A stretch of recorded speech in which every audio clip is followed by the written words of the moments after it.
Hello and welcome to Who Dares Rolls TV. I am your host, Mike B. If you're a regular watcher, tuner inner, you would seen I promised an extra portion of us this week, me this week, and here it is. How exciting. Now, I was originally going to announce some stuff, which I still am, but I've got some other bits to go through. I've got, as per usual, the fag packet sort of thing. I've actually typed this one out. How exciting. Some bits to cover. So let's do that. So first things first, I was reading on one of the Facebook groups, I think it was Board Game Trading in Chat, actually. There was a post someone put up of the Omega virus. I can't remember who it was who posted it up, so I'm sorry for that. I'm terrible for names anyway. But yeah, they were showing Omega virus, which is an old game from probably the 80s, maybe late 80s, 90s. Board game. It used a Squawk box. It's really cool sort of game of you kind of running around a board trying to stop a virus that's loose on a spaceship. Lots of really cool, funky early 80s, 90s components where, big box full of plastic and stuff and cool. Bit like Dark Tower. Anyway, I've digressed again, as is often the case. It's a game that I would like to see republished. Maybe something like Restoration could maybe go back to that. I mean, they're doing Dark Tower at the moment. We'll see how that pans out. I never backed that, but I was very close. But yeah, we're talking about maybe older games and stuff that got us into the hobby. And I thought, well, actually, I don't know. I mean, I've discussed various things, but I don't know if I've done a history lesson on how I got into the board gaming hobby. So I will give a potted history to a certain extent of some of it, which may be of interest to you. If not, then skip ahead. We'll be on the content shortly. But yeah, so my first entries into the board game hobby actually goes back to the 80s, probably early 80s actually.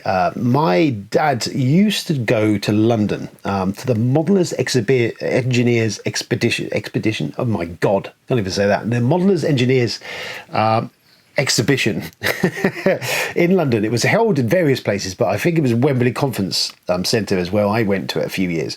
It was always just after Christmas in January, so I'd save my Christmas money and we would go up there. And it was a mate of his from work. He used to work. He was an engineer. He worked in the engine thing. And mate Dougie was the guy who used to drive us up there. Me, my brother, Dad and Dougie would go up to London, which we didn't really do at that age. I was probably maybe 12, something like that. I was youngish, probably about 12 years, 13, not even that maybe. Going up with my brother, would have been younger than me. He was maybe 8 or so of age.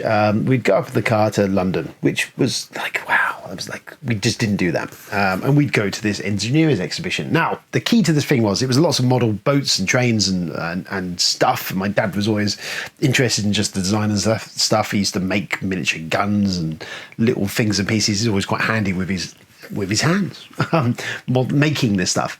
And they used to go and look at the cars and the boats. And there was a guy who used to have the Nautilus from 20,000 Leagues Under the Sea, would go underwater. And it was like all this stuff was going on there, which was interesting to a child of my age. However, what drew me was a lot of the halls off the beaten track of this place was selling hobby stuff. They were selling D&D miniatures, RPG games, and board games, and some stuff you just didn't see in the regular shops. And that's what I would do. And really, to think about it now, probably wouldn't do it anymore. But I mean, I would essentially remember being dumped in a hall somewhere, Dad going, right, we're off to go and do this, that, probably go and drink beer and watch model cars, and me and my brother were allowed to just roam the halls of this giant halls and look for stuff with our pocketfuls of Christmas cash. So we would do that, and as such, some stuff that I've still got. I mean, this Judge Dredd game, but it's not in its best condition. But this was bought at the Modelers Engineers. This is original first printing of it. It's the first edition. It's seen better days, absolutely. But yes, this is one of the first things I purchased up there. I remember bringing this back and being, this was just like, wow. Forget your monopolies. This was one of my first real forays into hobby board gaming. Great game. I love Judge Dredd anyway. I was reading 2000 AD at the time. And this just got played to death. And it's still relatively in good nick. Well, aside from the box. But I mean, everything else is in there. It's all right game. It's not bad. It's a historical piece. But yeah, so that was one of the things I got. I think things like All for Green Things from Outer Space, which I loved. I never actually picked up the big full board game with it because I was torn between Judge Dredd and this. And so a few years later, picked up the pocket edition of All for Green Things, which is a really great game. It's simple. You're in a spaceship, bunch of aliens, and they mutate as you attack them. It's a cracking little game. So this stuff was all stuff that I was picking up there, and that's how I kind of started getting into the hobby.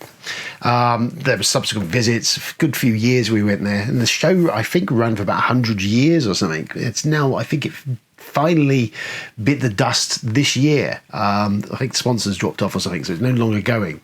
But apparently, in some capacity, it's been running for all this time. We only went about 2 or 3 times. But I remember, it's just fond childhood memory of that. And that subsequently led to hobby board gaming, this and that. And I remember a brother picking up a copy of Dune, not the TSR version, but like a Parker Brothers knockoff tied into the Lynch movie, which was shockingly bad. But we wanted the Dune game because my mate had the Dune game and we used to play that. And I really wanted that. Well, we ended up with this terrible knockoff. That was just shit. But then after that, obviously you got the teeth, you get the hunger for it. And there was Games Workshop of producing stuff. There was Hero Quest. We were fortunate. I lived in Portsmouth at the time. There's Southsea Models in Portsmouth, run by a crazy man called Marshall. I don't think runs it anymore, but he would stock a lot of GW stuff and also like RPG stuff and just generally all the early iterations, especially in the early 90s, of like board game stuff coming over, the leading edges stuff. For instance, that's where I picked up the Aliens board game from and the minis and all sorts of stuff, which I sold. I sold them. To this day, I still rue the selling of the Aliens board game. But yeah, so that was kind of my first faltering steps into the hobby. And I've still got some bits of it to this day. I was hooked and been ever since. I mean, dropped off to a point in the 2000s, early 2000s, late 90s. I stopped because I didn't have the group and didn't play it, but obviously came back to the fold in the most recently in the last 10 years. So there you go. There was a very, very potted history of it. There's a lot else went on in between all that, but that's going to be boring. But yeah, there we go. So that's how I got into the hobby. How did you get into the hobby? Is you a recent addition to the hobby, or you been around the block like us, old long in the tooth, old grumpy old farts? I don't know. But there we go. There's some more information for you. There, you can take with that and do as you wish. But I'm fascinated with old board games. I still pick them up. I go car boot sales, and I will pick them up if I see them. And some up there, like Heartthrob and Ulcers is a very cool game, an old game. So whenever I'm at a car booty, I always keep an eye out for some old board games because there's just something about the aesthetics of an old game and the long boxes they usually came in. And I'm always on the lookout for those Grail sort of classic stuff. So I always look, and sometimes they could just be useful to dissect and look at the rules and maybe mechanisms of what's going on in there. Somewhere, there it is up here. Excuse the jogging bottoms. So up here is Scoop. So this, look at this. This is prehistoric. This, I think, there's the age on this one. This is probably a 1950s, I think. For the game by the makers of Monopoly. There we go. There is Scoop. This is you basically playing a newspaper reporter and reporting on stuff. That is, now this was, can't see a date on it. There is no date on that. But if we look at some of this stuff, this is probably 1950s. So you've got advertisements. Look at this cool stuff. Excuse my blue fingernails. I've been painting the bathroom. But yeah, so the idea of this game is you are basically a newspaper reporter. 2 to 5 players.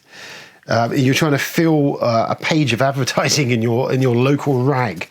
You get like stories which have got a value on the back of them. And there's a whole load of text here. If you look at this.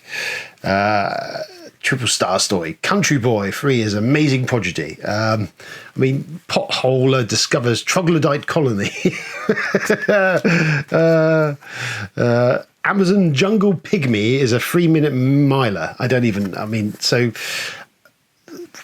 crazy. You have all sorts of stuff like this. You've got this component in here, which is a phone that you can ring up numbers for. I don't remember how that works, but you put cards in and it does stuff. And there's some good old paper money. Lots of stories in there, lots of bits and pieces.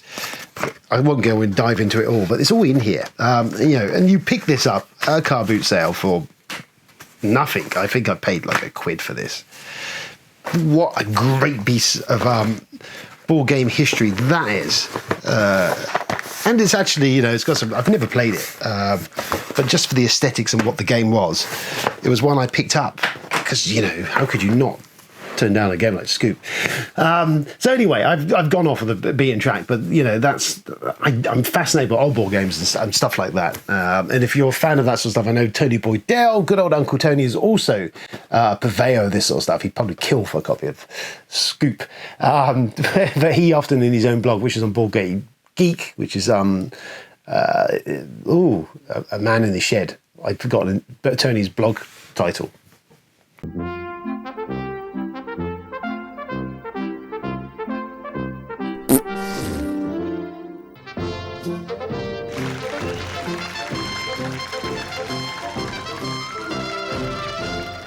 Broadsword.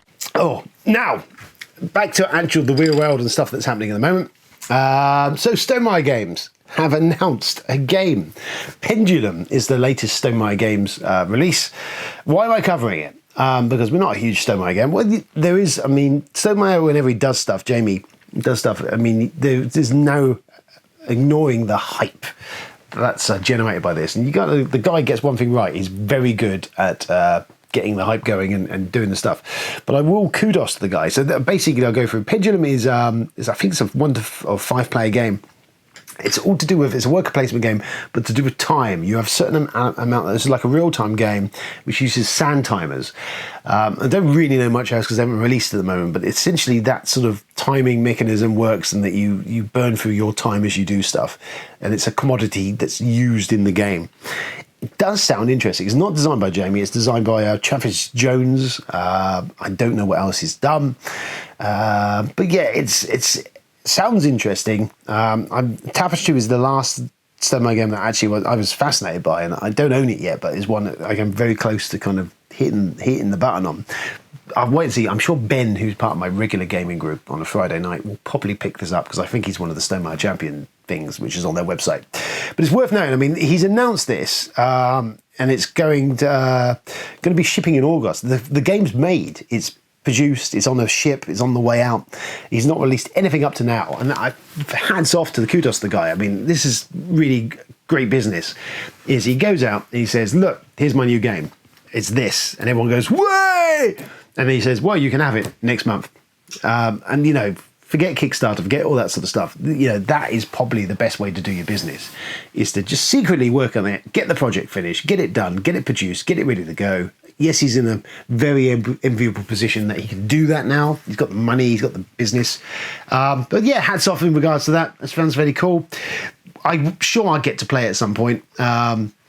Because I'm sure Ben will buy it. So we'll see. We'll see if there's yet to be that Stonemaier game that really blows me away. Tapestry, to be fair, as I say, it's had its knockers, but I quite enjoyed Tapestry. So we'll see what Pendulum brings to the table. So there's that. News stuff, other stuff. Stephen Buonocore. So Stephen Buonocore, who's the president or CEO or whatever of Stronghold Games, he's announced his retirement. He retires in August, actually. 1st of August, as of that, he will be retired for Stronghold, and he will then subsequently be living the dream. He's made a company, sold it on, he's done a life for himself. Stronghold Games are responsible for stuff like Terraforming Mars, Survive, there's a couple of big ones of theirs. Diamonds was another good one. Stronghold I've got a weird history with. I like Stephen. I've met him a good few times at conventions. When I've left a conversation with Stephen, I always check my wallet and watch because I always feel he's after every last shekel that you have. And his production quality of Stronghold Games has never been that great. It's got a lot of knock for that. And I'll be honest with you, he gets Josh regularly on it. And it's always been my one thing with Stronghold is so often the component quality of their games is just not as great as some of the other ones. But the end result is he's retired. He's still going to be doing the Board Gaming Insider podcast.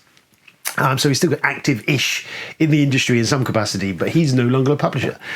So we wish him well. Well done, Stephen. Living the dream, mate. Well done indeed. So there's that. Channels Hub still continue along with nearly at 300. My goodness, at some point, at that point, I'll do a giveaway or something. As we said, I was going to work on that. Haven't yet, but we will do that. What else have we been doing? Horde the Slayer. There we go. So I made the kids watch this the other day. Now, if you've never seen this, this is from the 80s, as we're talking old retro stuff. This came out at the same time as these games. So Hawk the Slayer, Jack Palance and a bunch of Bernard Breslau's in this, all filmed in a Bedfordshire forest. It's the UK's answer to Star Wars, this was. It's kind of like the Seventh Samurai, but in a fancy world.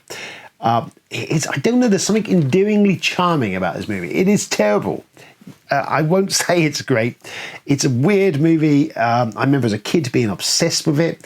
You've got an archer who's the coolest archer in the world, who's got some sort of crazy ability to fire off about 5 million arrows, which basically meant in the movie is that what they did is they just took the one shot of him pulling the bow and then just re-edited it together so it was and a guy with an automatic crossbow as well, just very similar. And they essentially, the heroes of this go around and they murder everyone they come across. They're like the epitome of murder hobos. They kill everyone, and then towards the end of the movie, they all somehow end up coming cropper. As I say, it's so cheap, it's unbelievable. It was shot for about $600,000, which seems a lot of money, but it's not really. Shot for nothing in a forest near Pinewood Studios. I think John Terry is in here. Yeah, John Terry is the main cast member. There's a host of British sitcom TV actors turn up in this.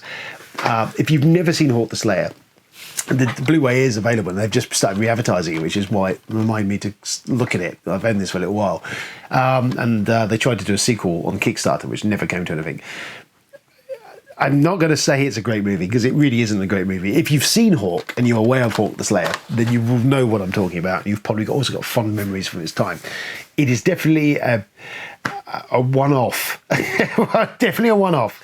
I'm not entirely convinced the kids were into it. They kind of looked just like, what have you done to us, Father? Why have you made us watch this?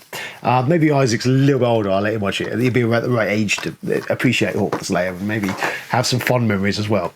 But yeah, that's a favourite of mine. It is exactly as I remembered it. It's a terribly great movie. But yes, strongly recommended if you're in for some proper cheap and cheerful trash. It's a charmingly awful movie. And Jack Palance eating up the scenery in a Darth Vader helmet. It's always worth a watch. Hawk the Slayer. Watch that. So anyway, to the main event, a special announcement. This is what we were doing, and I've rambled on for this time and kept you waiting on tenterhooks for what it is. So if you are a frequenter of Board Game Trading and Chat UK, it's a Facebook group. It's a very large group now. A bunch of admins on it.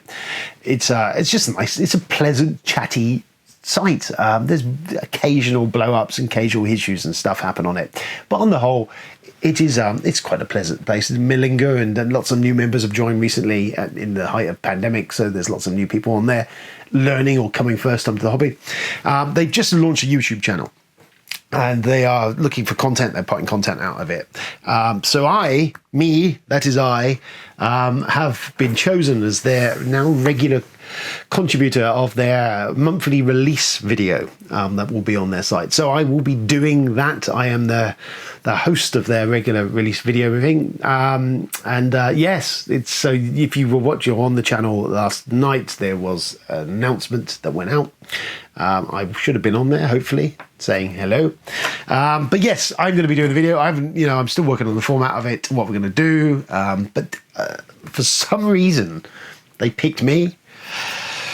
Anyway, so that I will be out there. So hopefully it may be bringing some more people to the Who Dares Rolls fold. Maybe more people will join us, which will be exciting. But if nothing else, if you want to see some more of me, then you can see a monthly video of me trying to act knowledgeable and in no way annoying a group of 10,000 people. That's going to be Great fun, isn't it?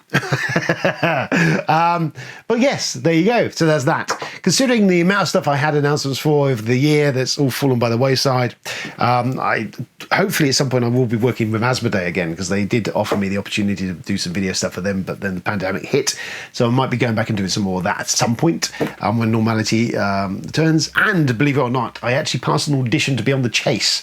But again, that has been sorely left in the dust. So we'll see what happens on that. But this is happening, so I will do this instead, which is just as worthwhile and exciting. So there you go. That was my special announcement. This is the extra special portion of Who Dares Rolls at the end of the week. Have a great weekend. Hopefully I might be able to play some games. Who knows? I think we're going to try some social distance ball games in the garden this weekend, so we'll see how that works out for us. But yeah, I think that's it really. I've had a week off work. I've got a couple of days left of it, and then I'll be going back to work, so that fills me with joy. But yeah, it's been lovely. I've not really achieved half of what I was going to do, but never do. But it's been pleasant, and it's been the weather's been shit. What am I saying? But yes, this is Who Dares Rolls TV. This has been Mike B. That's some tatter and nonsense that I've spoke to you about. There we go, isn't that nice? I'll be back next week with another episode of the Who Dares Rolls. I've now covered all the news, so I don't know what I'm going to talk about on Monday when I get to that, but we'll cover that when we get to it. There you go. Have a great weekend. Enjoy yourself. Stay safe. Stay out of trouble. And we'll catch up again very soon. Good night, or good morning, or goodbye. Ta-ta. Watch Hawk the Slayer. You would not be disappointed. Well, maybe a bit.